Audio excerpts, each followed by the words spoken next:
All right, welcome everybody to the NWO show. Obviously, we got some big news that just dropped. Just got the dev blog. If you guys don't know that it's out there, um, it is just posted in chat there. I'm joined by McLeod. Say hi, McLeod. Hey, McLeod. So obviously there's some good stuff being announced here. There's obviously everybody wants to know more. Like, what else is there? What is there to know here? Um, and there's some interesting stuff that, if you look deeper than first glance, there's more information than there appears to be. Some of the pictures give off some information that's otherwise. So first, let's talk about what they released. So there's new information about what the settlements are. You have a fort and a settlement. Settlements are where you're going to generally have players live, congregate, craft, trade, work on town projects, and support their faction through faction missions, um, as well as be a respawn point. Oh yeah. Sorry, I'm also reading chat, so it's good to see that we're able to fill some people in as it's happening here. So, um, how do you claim a settlement? So settlements are either going to be taken by war, or if the territory is uncontrolled, they can be claimed for a fee at the territory's fort. So there's a fort, which is probably where all the sieges and stuff like that are going to happen, and there's the settlement. I'm going to skip all the way to the bottom because there was an interesting tidbit about how to join a settlement that I think is pretty key here. While you can use Yeah. the services of any settlement, you join one by purchasing a house there. You have to actually purchase a house. Um, Anyone can live in any house. Now, I have questions around that because does that mean is it instance? Is it not instance? Is it one person per house? If I buy a house, is it mine? Is there a limited number of houses? I'd love to get an answer on that one. Unfortunately, I don't quite see it, but soon. There is a dev blog coming out about housing specifically. But moving on, you can live in a house in any settlement, regardless of which faction you're in or they are in, or which company currently controls the territory. If the territory changes hands, the residents of the settlement are generally unaffected, aside from any changes to taxation, upgrades, lifestyle buffs from the new controlling company. So obviously, you can once you take control, you're going to be able to set some new kind of standards on how things go. Um, in the form of different tax rates, you might have different priorities. You might bring with you a bunch of stuff so that you can quickly up things. Um, so there's some interesting stuff there. We do get a couple of actual role titles. Skip around to a few of these things. There's a role called governor. Governor is the highest rank you can have within a specific company. This entitles you to basically run the company. You are the commander in chief of that company. That said, your company, um, roll up further here. Um,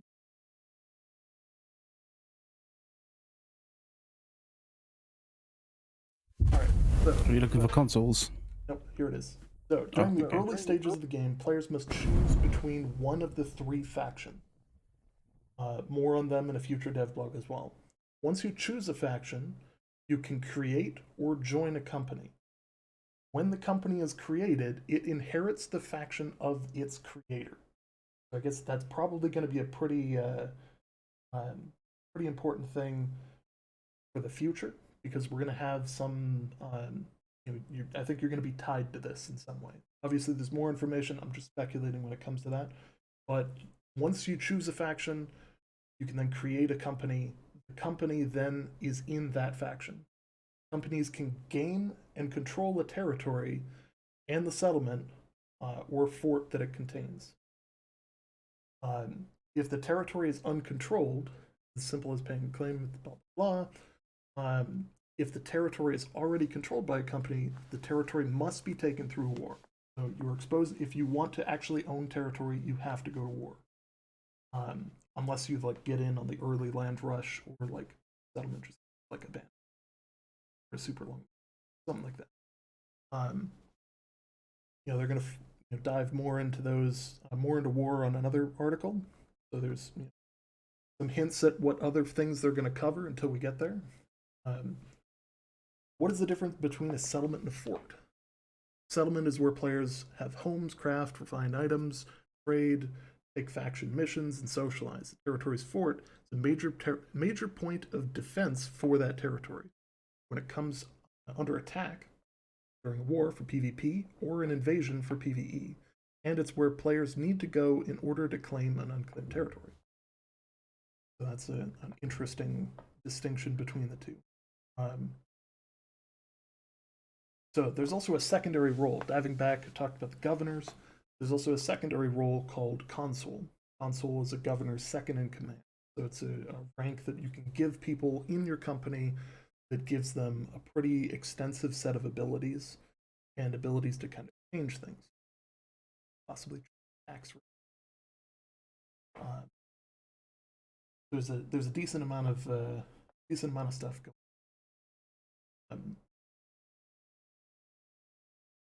Double check here. So, how do you upgrade your settlement?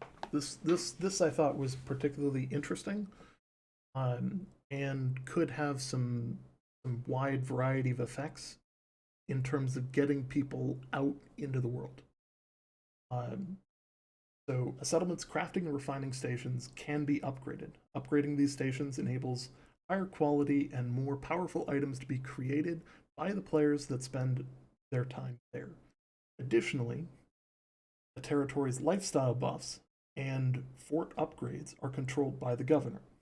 Lifestyle buffs are powerful, long-term bonuses for things like crafting and combat that apply only to your company's or only to your territory's residents. That's interesting.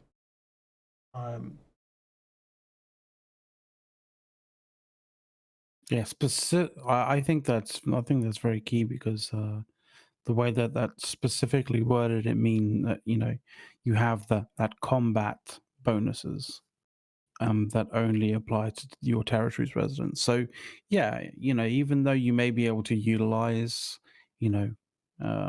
various different, like as it said at the bottom, like while you can still use the services of any settlement, you in order to join one you have to purchase a house there. So in order to get the, like say for example, if there's a settlement with a significant amount of combat buffs that have been invested in as lifestyle projects, essentially you can't piggyback off that as just being just in terms of utilizing services. You actually have to own a house there. Yeah. So that's interesting, and it's also very like the ways this housing could work in the settlement are super interesting. Like it's very very keen to find out how that works. Keep this picture in mind, this territory menu. I want to come back to this in a minute because first I want to talk about the town projects and then jump back into that, because this picture in particular shows something that unless you really follow things closely, you're going to miss. So, town projects. Town projects are large-scale activities people can work on together to upgrade their settlement. Town projects require a significant amount of effort and investment from not only the controlling company but also players that call that settlement home. So town projects are activated by a settlement's governor. So the governor chooses, I want to work on this. I want to work on that. I want to upgrade our carpentry. I want to upgrade our gates for our fort. I want to build this out to do these certain things. This is the direction we want to take things. So they're gonna take a decent amount of people. They're gonna take a decent amount of effort. I'm assuming the ones from the picture below here are probably some placeholders. They might not be super high level projects, but they might be something of interest.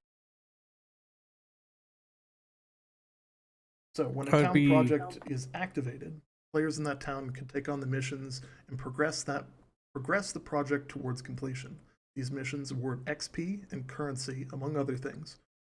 Um, but more importantly, they advance the town project. For example, let's see, upgrade your settlement's forge, which will enable weapon and armor crafters to create higher quality arms or armor for their adventures. To do so, you would need to activate Upgrade Forge town project, and then members of your company and anyone else living in town can work together on the project.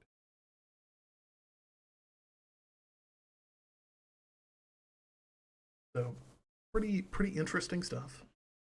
Um, it's got some pretty serious potential. Um,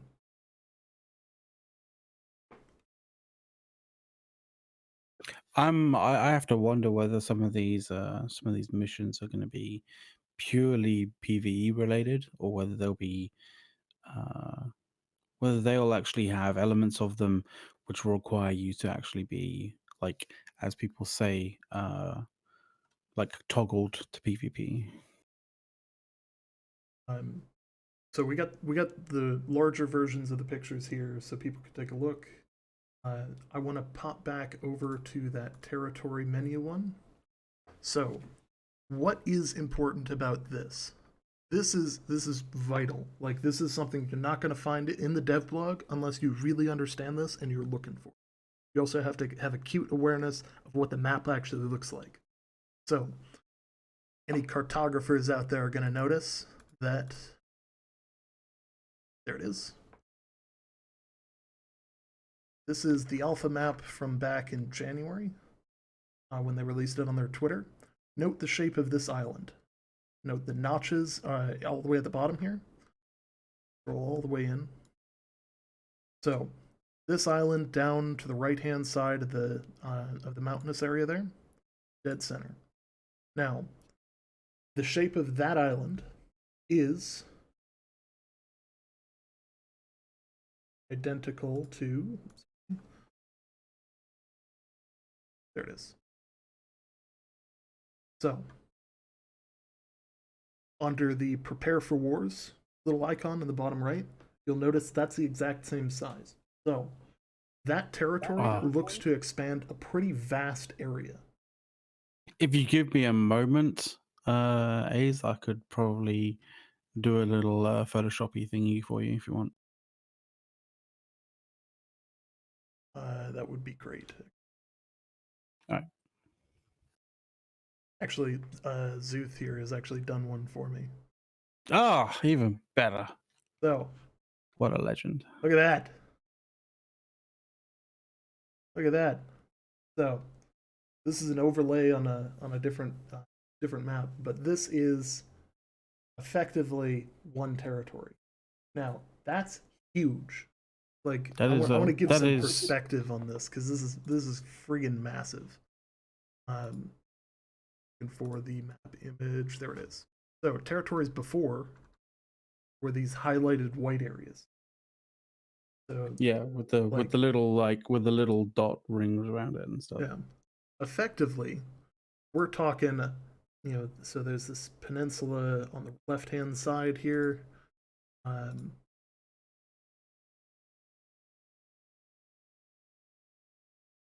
So you can see it on the left-hand side towards the bottom. The island is down to the right. That's a pretty big area that is. Obviously, they're going to need to make it bigger, like the claim size bigger, because of adding in these settlements, which, based on some of these pictures, are freaking huge. But the other thing is, the names in those in that previous picture from the previous map, like the names in those pictures weren't the names of individual territories. They were just the names of the generic area of that land. Like, you had individual territories in there. So Brightwood wasn't just one territory for someone to take. Brightwood contained, say, 5 or 6 territories that people could take, kind of thing. Whereas this new image kind of almost indicates as though this is one single territory that only one person or only one kind of company of one faction can take. Which is interesting, because then that means that the amount of either the amount of territories that people can take is actually reduced, and therefore the territories are much larger. Yeah. So Or Torrento oh in chat here is asking an interesting question. So are the settlements something we construct or construct around? A little bit of both. So through the town projects, it sounds like you're going to be able to build them up, but you're also going to be able to purchase houses in the settlements um, and build up your house. There's a future dev blog coming out about that, so that should be something of pretty interesting stuff. Um, yeah, because you're not yeah, only like upgrading your lifestyle buffs and various different things, right? You're also on, like, as a whole, upgrading the entire settlement. So I imagine when you go through those settlement upgrades, like entire settlement upgrades, like everyone gets like a bit of a buff as to sort of like you the quality of your housing, for example. Like I imagine the fidelity and the attractiveness of, say, housing at a high level uh is much greater than at a base level. yeah. So this is confirmed to be one of the settlements. So all of these images are from the dev blog here. We prior to this, we saw this on a Twitter post about probably a month ago now. Um, and there was a lot of commentary about oh yeah, what does this mean? What are these? Clearly there's a lot of housing type structures. There's a lot of different types of people going around. Um, these banners that are up, the blue banners and the purple banner. The blue banner might be the faction or the company, and this purple banner might be your faction representative to go get missions from. So that way you've got some agency in the way things actually look. Um, so that's very interesting. So there's a lot more to this than met the eye when we first. That's an interesting way of looking at it, actually. So it might, I mean, that adds a little bit of dynamic ability to things. Like you go to a place that's owned by a certain group, it might look a certain way. I mean, I don't want to be stating the obvious here, specifically on this particular picture here, but I don't think the people who live here specifically understand the real reason, or the real kind of like necessity for boats. I was just gonna say I don't think you can park there. Nah, I don't think so either. That seems to be double park. He's definitely going to get a ticket for sure. Either way. Yeah. Anyway, That's sorry. not a particularly I good interrupted parking you. job either. He wrecked up the bottom of that. But it's interesting because there's a lot here. There's a lot to see. There's also some hidden stuff in here. So like some references that you really wouldn't get unless you played in the alpha. So North Windsward, governed by the Republic since April 12th, 2019. I believe it was July that they brought down the server for the alpha. The Republic was one of the big groups that played. So little little nod to them for some For work their they did in work. there. Some interesting sure. things as they talk about the taxes and fees here as well as kind of gauging how much the companies earned off the territory, or off the people in the territory. Looks like a building, um, probably a housing tax, forging tax, or a crafting tax.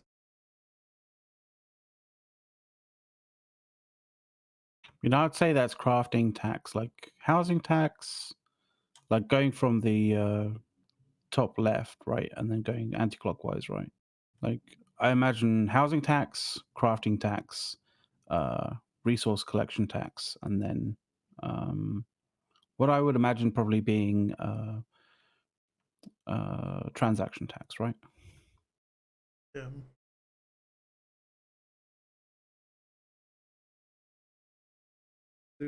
It's very interesting. So the other thing is you have to pay a territory upkeep. So you own a structure, or you own the territory itself, and you're going to have to pay that territory upkeep to your faction, which actually technically owns it, but you're the governing body. But you're paying that territory upkeep to them to allow you to maintain. If you fail to pay, it downgrades your settlement. So that could be a pretty substantial penalty if you're not on the ball with paying this. Which it looks like you get 7 days to pay the upkeep. We don't know if this is some kind of progressive system. So like the higher tier your settlement is, you might need to put in more money. Versus a low tier settlement, you might need to pay less. We don't know how that works, but that'll be interesting to see how that plays out on the specifics. The town projects themselves, it's some general stuff that we've seen in probably the majority of MMOs out there. Go out there, kill 20 corrupteds in any village. Find 5 abandoned chests in ancient temples. Acquire 20 iron ores. You know, and this is going to give you XP, but it's also going to give you gold. And what's even better than that is that you're going to be able to upgrade these town projects in process. So like that's going to be a pretty substantial feature. And you might have people going out there and going, okay, you know, we need to work on this because we want to pound through this. And it might take a substantial amount of time. So that's interesting. Also, there's a typo on here. Not to point it out on live stream here, but silk mission, acquire 20 silk. Great. Straight below it, got ingots, acquire 20 silk. Yeah. I want to be that guy, but that's some powerful silk you got there. Yeah, that don't look like silk. Also, I would like to add, like, it seems as though, yeah, because you basically you have these, like, these 4 different kind of sections of upgrades, right? Mhm. It seems very much like is like, are some of them time gated, or is it just because the top left one has been activated? So this is the territory overview right here. And I think this is kind of where they're gonna kind of look at what has been chosen to upgrade. So like there's a project active for the fort.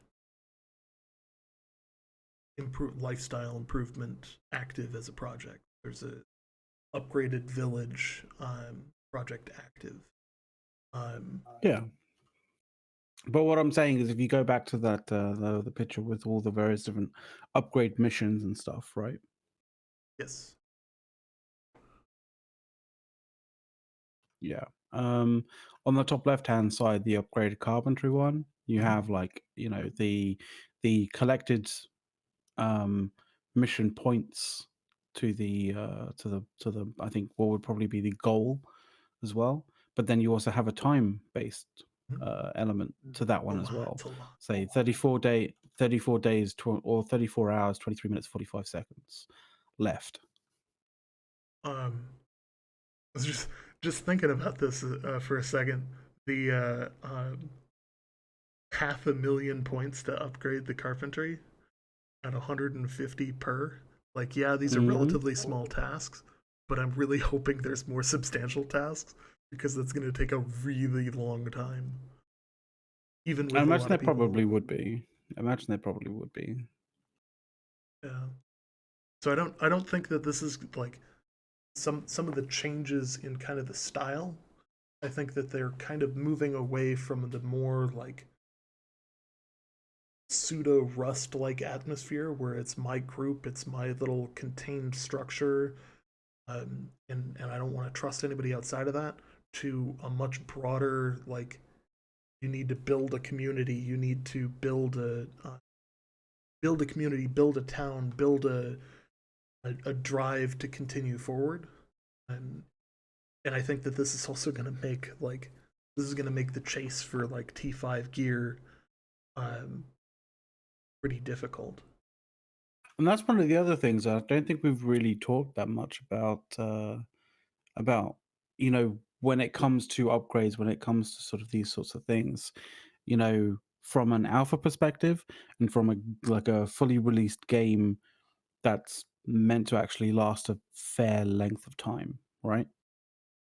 Because a Mm-hmm. lot of the people here, a lot of the people who, talk about the game in sort of in depth, have that alpha experience, but that alpha experience, a lot of the times when developers kind of present it to players, or present it to the small groups of players that are in alphas, they can't have those alpha players play it for 12 to 18 months or 2 years or something like that, for the natural progression of the system, right?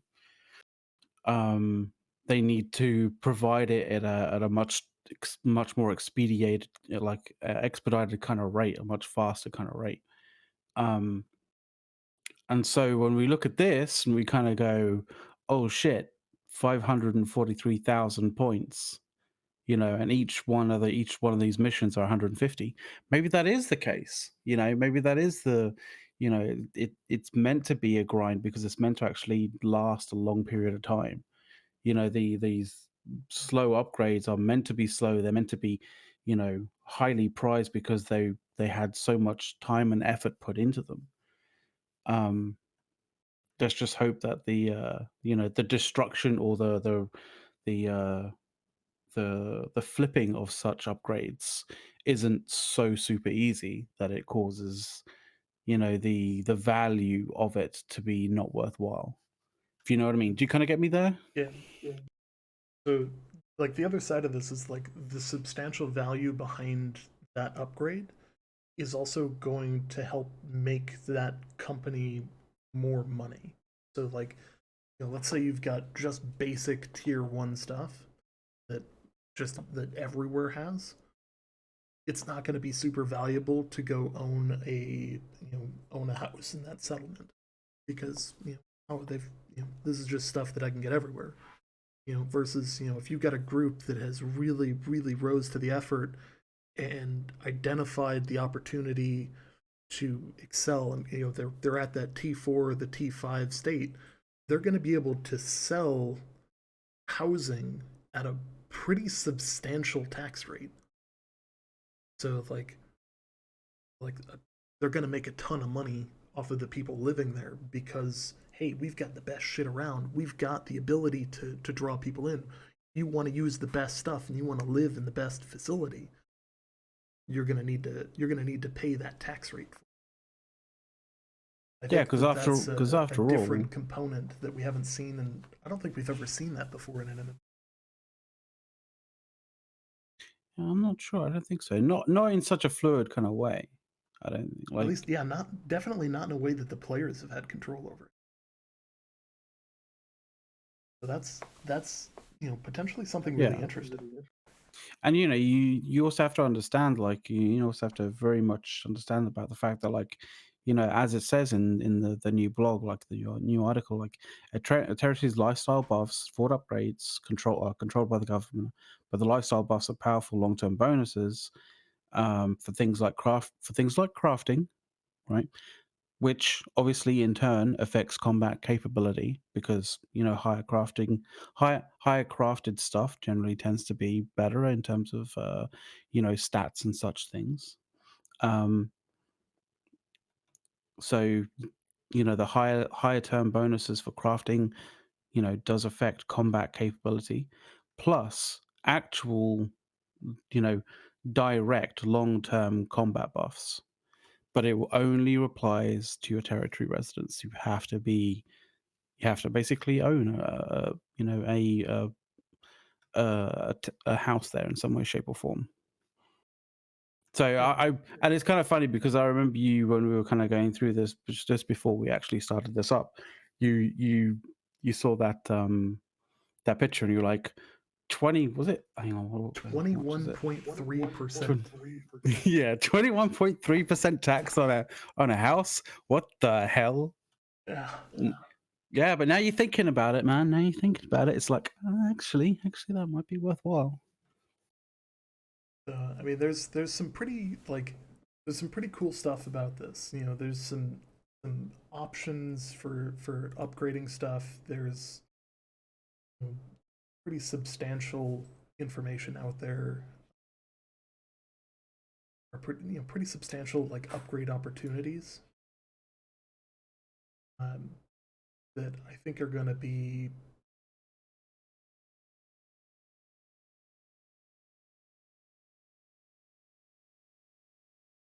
I really like. The more I'm thinking about this, the more I like it. You're given you're given a lot more agency to upgrade and build out what you have I was and literally thinking make that. it better. Like it's a case of the Amazon Games kind of giving us agency over things that kind of allow us like the ability to do things in the world, but also the ability for the world to not like basically roll over us like straight away. So they're Well, giving us the agency for that is good.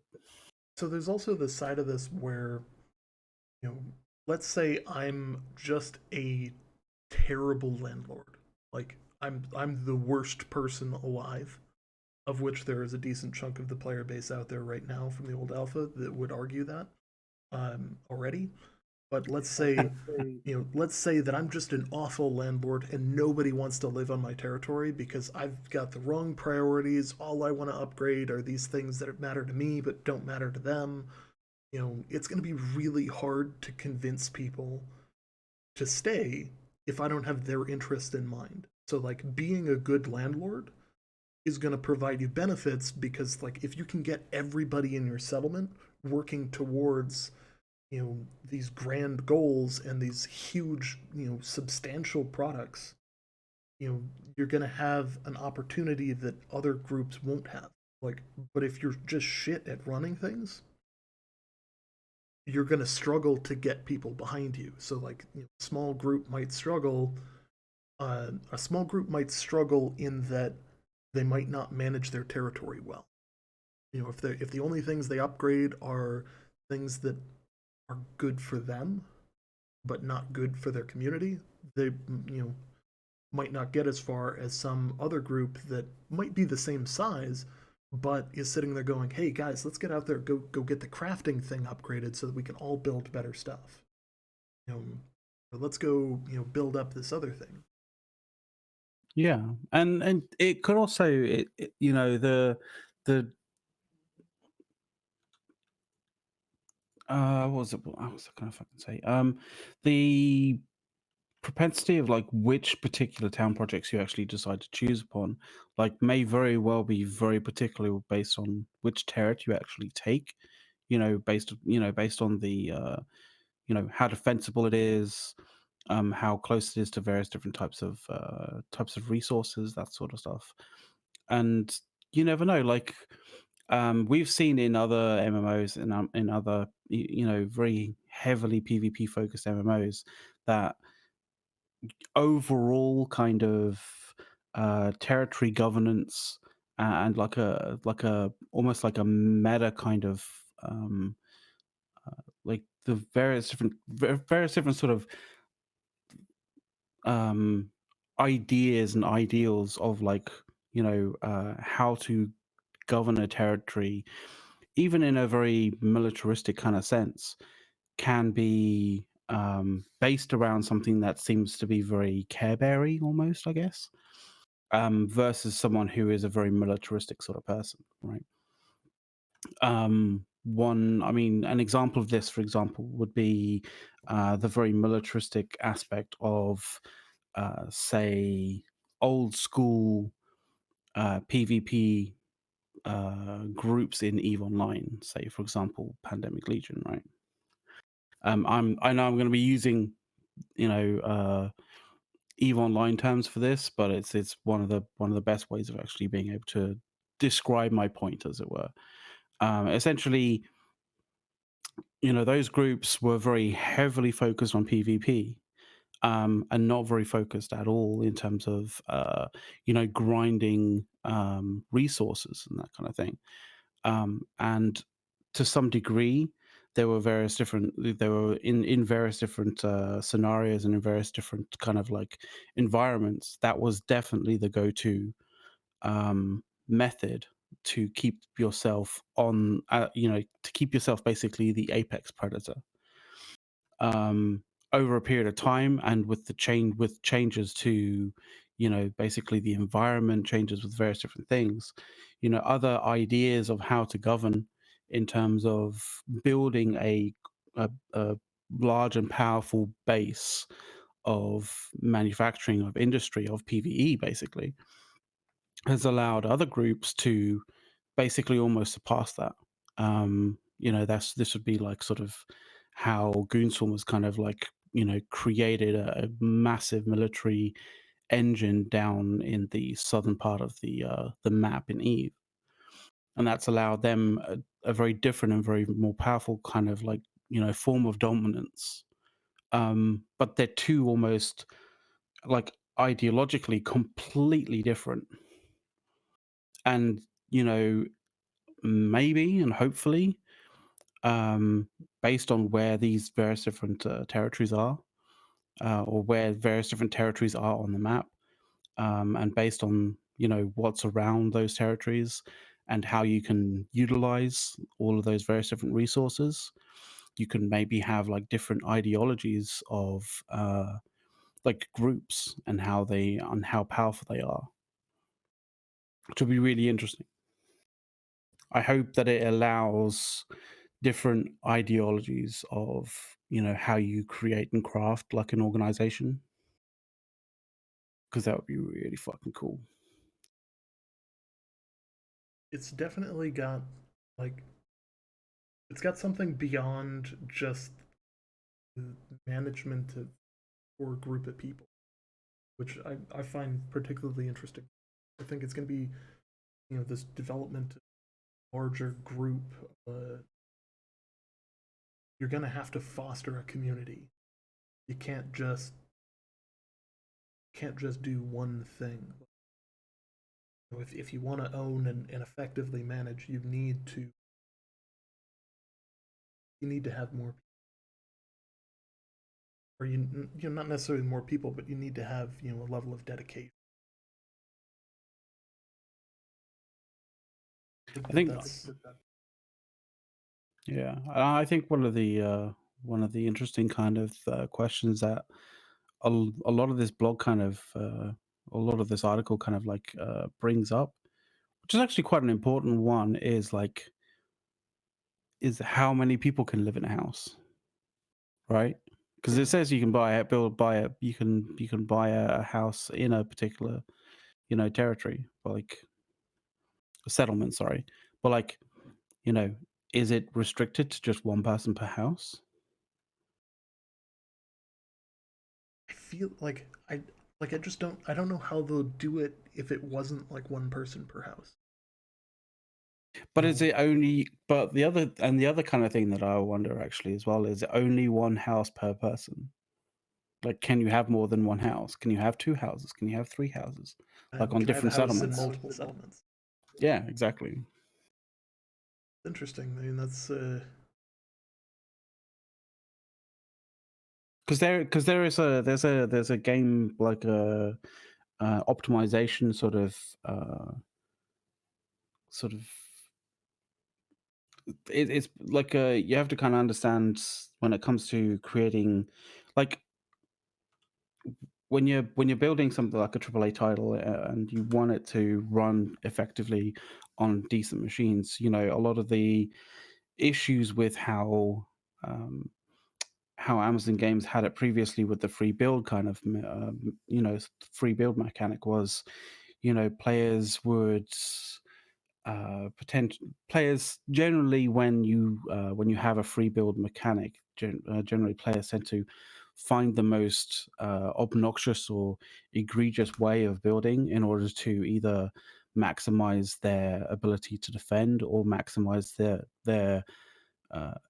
ability for their hostiles to not be able to run the game effectively anywhere near it, essentially. With when you go away from free build mechanic, you have to kind of almost you make a sort of, not assumptions, but you kind of you settle on what is essentially like, what is what would be a normal kind of amount of or a minimum and a maximum kind of amount of buildings in this area or in this kind of like environment to have. And if we're gonna have literal thousands upon thousands of people playing on a single map, if we can all have like a house in every single territory, then every single territory needs to have the amount of space required for several thousand houses. In which case, I'm not entirely certain whether that will be plausible. And doable from, I mean, I love Lumberyard as an engine. It looks fucking beautiful, but I'm not sure whether it has the capabilities, not from a server side, but like from a client side.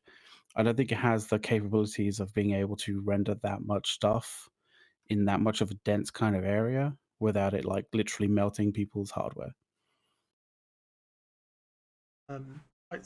I kind of think that it's gonna be. Um, I don't think it's gonna be instanced. I think it's gonna be 100 to 150 houses off as a settlement of a substantial size. So like, judging from the images that we got in this dev blog here, you know, I mean, just in this image alone, there's 1, 2, 3, 4, 5, 6, 7, 8, about 15 to 20 structures. Um, Not to mention whatever's behind us as well, and what's hidden by stuff being on the other side of this hill. You know, I think we're gonna see housing options for like 150 people or so, 200 people, maybe bigger. I don't know the exacts, but I don't think it's going to be instanced. I think it's going to be, hey, look at my house. I've decorated it up the way that I want it. I've kind of built it out as a thing that represents me. You know, and of a substantial size. So like in this image, there's everything out and around this boat. I mean, there's a ton of different options here. Um, and different facilities as well. Like this place down straight in the middle actually looks kind of like a trade outpost, trading center or something. So like, I think there's going to be some substantial build out of this. Also, when it comes to that map that we showed, um, That was take me a great. I moment have to to say, find mad props to Zoo for that. That yeah. was fantastic. So But this is an overlaid overlay of it that matches up. So like, if that's one territory, that's huge. Like that is a colossal map. Like that, where that takes up, if that's one territory, is what was, what is this, maybe 30, 10, 10, 20, I mean, God, 15? I No, don't know. I let's see. mean, So it goes up to that peninsula, just past the peninsula. okay, So basically, from the word Windsward down is one. So 1, 2, 3, 4, 5, 6, 7, about 10 or so territories that are all being um, combined into one. So that's where they're getting the space to put this massive settlement. That's where they're getting the space to put a massive fort and the battle and the associated battleground that's there, um, along with anything else that might be out there. So like, and it also means that like when you're going out to go get resources, the area that's being taxed for those resources and uh, and that kind of thing is actually substantial.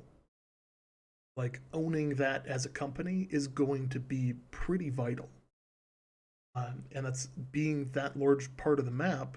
And you're going to be looking at um, housing for what could be like just what would have been there, with the companies the way that they were. They came out and said the company cap. There was an article that had the company cap at 15 or 50.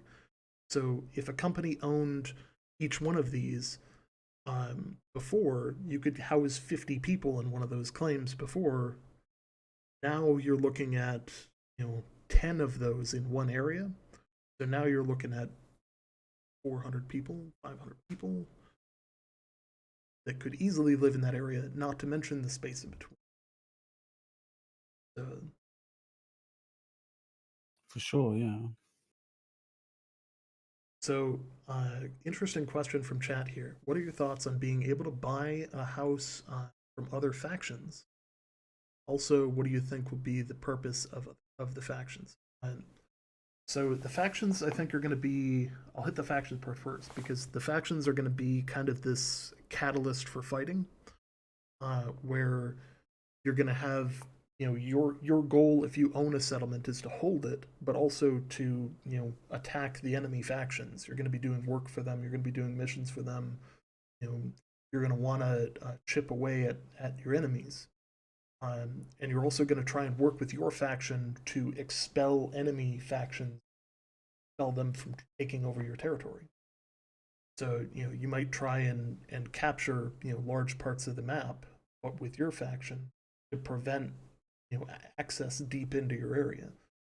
Um, and with the change up in the toggle PvP, that might be pretty substantial. Like, let's say First Light on this map is owned by one group, but Windsward, Constellation, and Monarch Bay are owned by a different group, and then Brightwood is owned by that other group as well.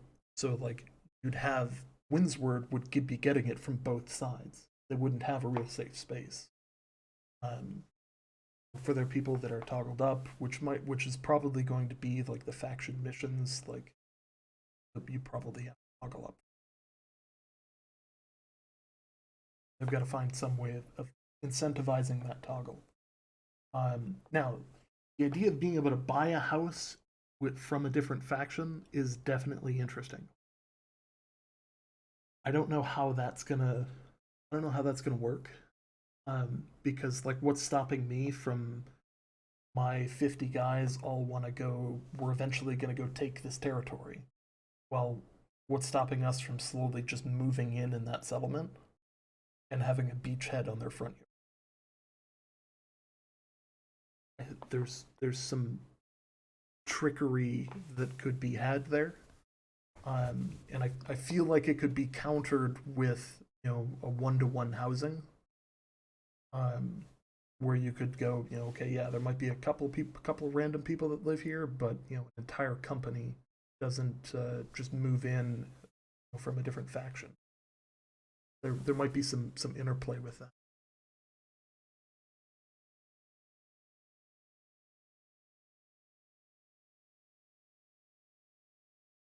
All good things to consider. Yeah, for sure. So I mean, there's a ton here. I'm really happy with kind of what I'm seeing. There's obviously stuff that I would like to know more about. Like, I'm still very not gonna. I'm very uneasy about how this toggle is gonna work. You know, creating the right balance is going to be a tricky thing for them to do. I think you've got to get enough people toggled up to make open world PvP viable. But you also want to hit a balance of hey, people just want to take it casual. Like there's got to be that. It can't be the only option, but it's gotta have a variety, and it's gotta be balanced appropriately. So it's real tricky. Um, but I'm very interested in what I see because there's a lot more depth in the systems than we've seen before, um, and a lot more kind of interplay and a lot more kind of tracking and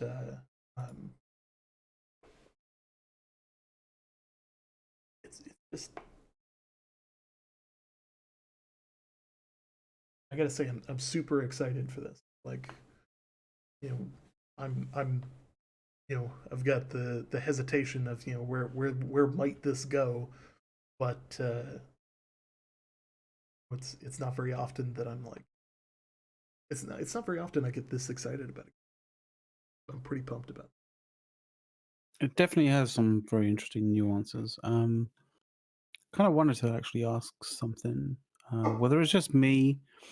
Um, I don't know. It's like you'll be able to tell me or not. Like, but whether this is just me, kind of like looking to between the lines, kind of thing. Um, there was a section where it said in the actual blog, which says once you there we go. Once you choose a faction, you can create or join a company. When a company is created, it inherits the faction of its creator, right? Now, is it just me, or is inherits a kind of an interesting way of describing that? Because normally when someone utilizes that particular term, they mean like traits and things, right? it. Yeah. Um, So do you think that maybe, although it hasn't been said explicitly in these, that like each faction is going to have like very, unique traits in comparison to each other? it could. Maybe your towns look different. Maybe the lifestyle improvements are different. Maybe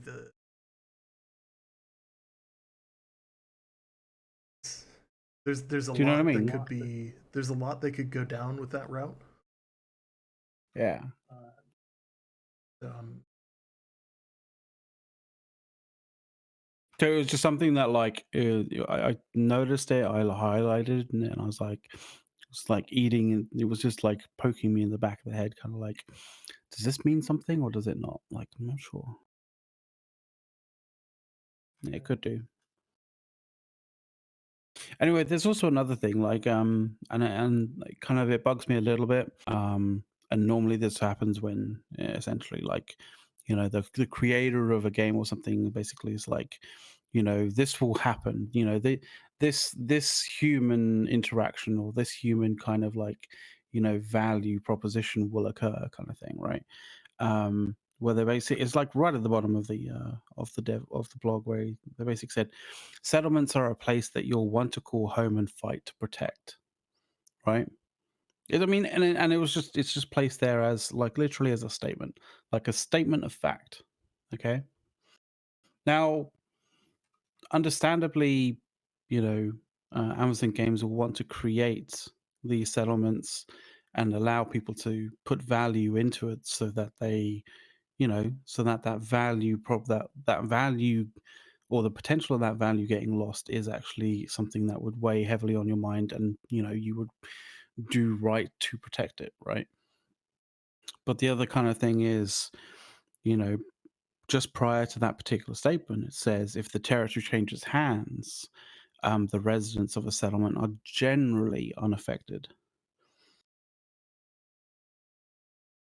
The only caveat to that is, aside from changes to taxations, to upgrades, and to lifestyle buffs. So, you know, one has to assume that AGS are going to basically put a lot of effort into making sure that those upgrades, those lifestyle buffs, are significant enough and have enough grind to them to make them worthwhile. I hate to use the term. What was the worst? What was that like? That term. Maybe the people up out in the chat can kind of know which term I'm talking about. Like the one that EA used in on Reddit, and it ended up being the most downvoted Reddit post ever. You remember that one? Yeah, I should know this. I have a feeling that Sense of chat will get to achievement. us. Oh, sense of achievement, like your sense of achievement, yeah. Like hopefully they don't go like 1,010% down that route kind of thing, but like, yeah.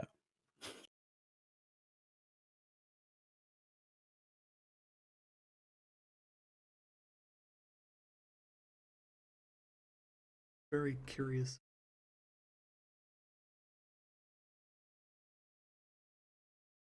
Also, like slowly, you guys can see I'm slowly clicking through a lot of the images that have been released in various different fashions.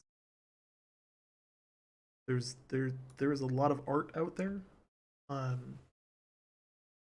kind of look at some other stuff here as we go, but we are kind of closing in on the end of this. We've been going for about an hour. I don't want to keep McLeod here too long because I know it's late at night for him. But obviously, there's a lot more to come. There's pretty substantial stuff. If you guys want to take a look at some of the just epic concept art that we haven't been able to get through because there's several hundred images out there, feel free to go to our Discord. I just posted in chat. It'll send you an automated message to validate that you're not a bot. But there's a lot of really cool stuff. You've seen me scroll through a portion of it. There is much, much more out there that I wish I could show it all in one stream, but if I did, we'd be here for...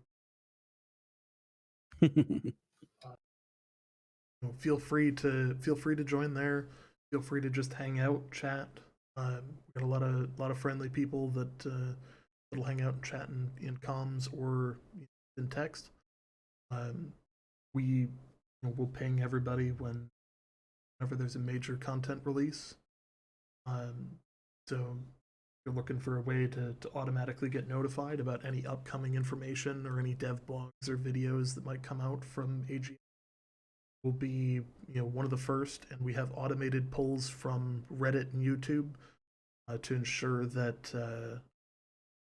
the people in the server get the information as it's coming, not just secondhand whenever somebody catches. That said, I thank McLeod for popping on last minute. We didn't know exactly when this was going to happen. I'm really happy that it did happen today, and that we were able to get to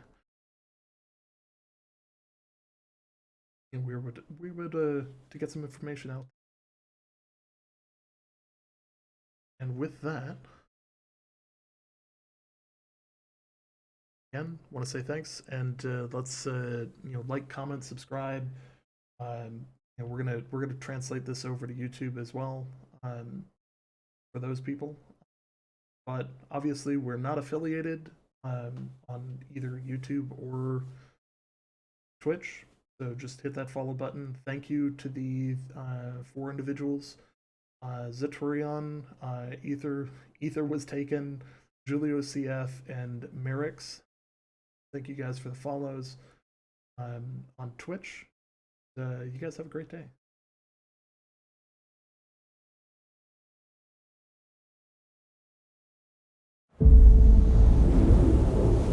It is an eternal island of legend, a place of unimaginable beauty, and a growing evil, where the forces of death and life are in constant conflict.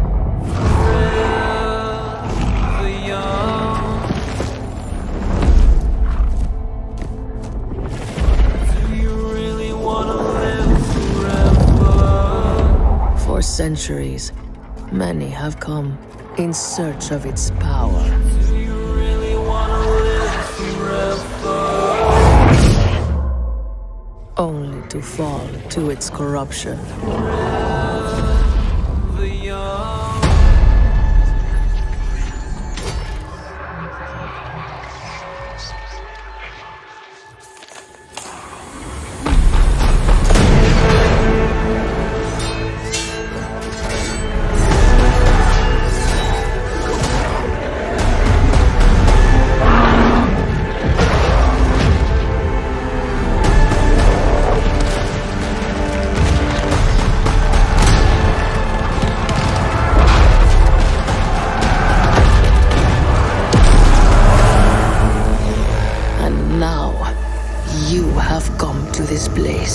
Lured by the promise of power and immortality,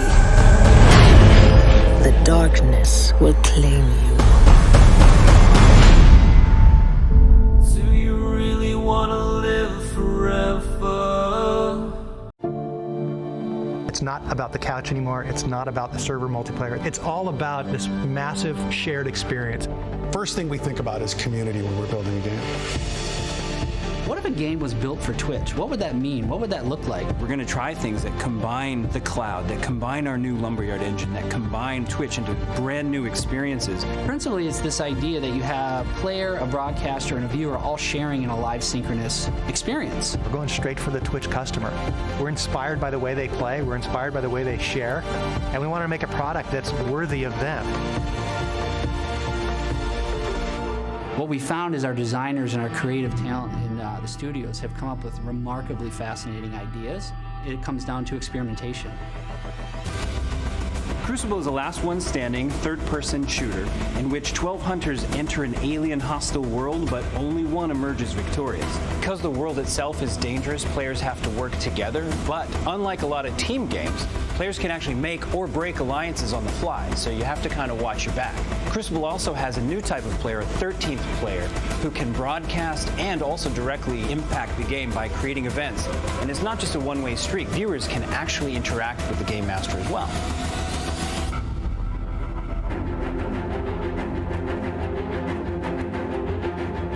New World is a huge open-ended sandbox game set in our take on 17th century colonial America. In this version of the world, the supernatural is real.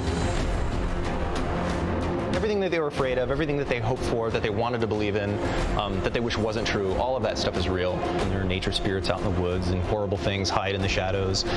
We talk about, the players are our content. They build villages and farms and towns and forts. We say carve your own destiny, because you can play the game as you want to be an explorer and go explore this big world. Cool, do that. You want to be a soldier and protect people? Do that. You want to be a farmer? These permanent spaces that they carve out of kind of this cursed, monster-haunted, hostile wilderness. Whatever they do with it and in it and to one another is really up to them. Breakaway is a mythological sport brawler where epic warriors from myth and legend team up and face off in fast action competition. And it's played in these mythological locations like El Dorado or Styx or Valhalla or Atlantis. Each of the warriors has unique buildables that they can lean into to fortify their strongholds or to go on these offensive drives. We're very hopeful about the competitive scene, but for now we just wanted to make a game that at its core was just really, really fun to play and really fun to watch.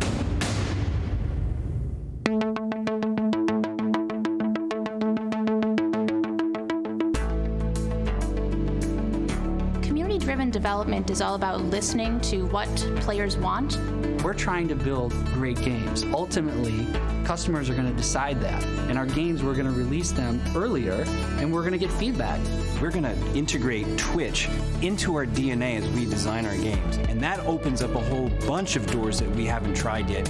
From new features in games that you haven't seen to a whole new type of game that maybe hasn't been tried yet. You have the cloud, you have Lumberyard, you have all these tools, you have Twitch. You're at the situation where, man, we need to invent our way through this because there's so much technology required to provide that type of social experience for that many people.